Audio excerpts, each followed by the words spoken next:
Нағашымның тәрбиесіндегі нағашымның тәрбиесінде кішкентайымнан болғанмын. Руым тегім нағашымдікі. Жасым 60-тан асты. Балаларыма қандай руда боласыңдар деп айту керек пе? Енді білмесеңіз, өз руыңызды онда айтпай ақ қойыңыз. Нағашыңдікін айта беріңіз. Бәріміз жапа тармағай бір қазақ еліміз.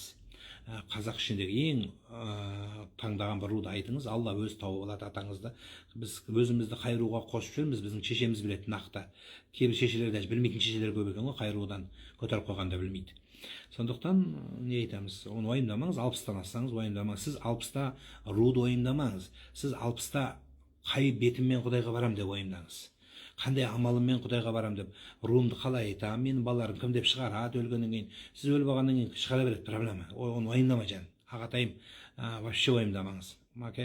Сіз балаларыма намаз, ораза, құлшылық, ғибадаттың жаңағы тесіктерін толтырыңыз. Мына жақсы сөздер сөйлеңіз. Жазғаныңыз қандай сауатты, аман болыңыз. Алла ұзақ өмір берсін сізге. Осы балаларыңыздың қызығын көріңіз.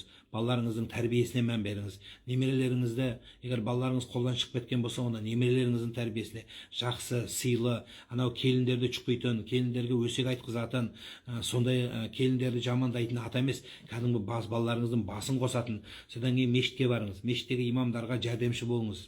Ауылдың ең жақсы әулие ауылдың мешітіндегі имам.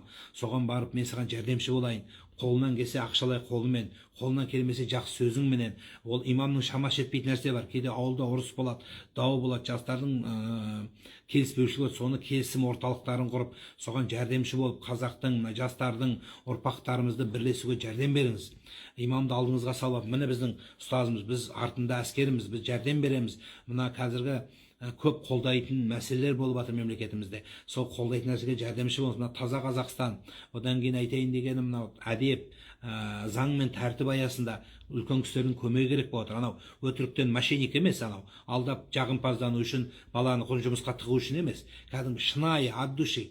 Мына оңтүстік Кореяға барып келдім, Сеулға, Пусанда, сонда жаңағы Инчонда ойым көргенім. Сіз сияқты ағалар тұрып алып, жаңағы машиналар паркингтен шыққан кезде жилетке киіп алып, сары жилетке, бүйтіп машинаны тоқтатып, балаларды жүргізіп, пешеходты жүргізіп тұрады. Айлық төлейме десем, жоқ.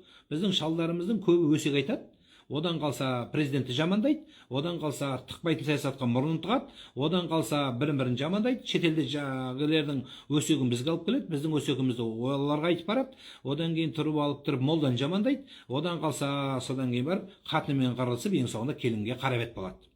Аптасына бір рет моншаға жалаңаш барғанына мәз. Тойда қатындармен билегенде мәз. Мен содан не тәрбие көремін. Сондықтан кәдімгі сыйлы ақсақал болып, елдің ағасы болатын, 60-қа келген адам үлкен аға, ел ағасыз. Сіздей ағалардың көмегіне мұқтажбыз біз. Міне мен қызметіме дайынмын. Мен қолымнан көрік қазу келмейтін шығар, бірақ мен тілменен қазуға шамам келеді. Мен бүйтіп қабағыммен балалар тәрбиелеуге жәрдем келеді деп тыңдайтын адамдарды, ана ұрсып ақыл айту емес бұл жерде.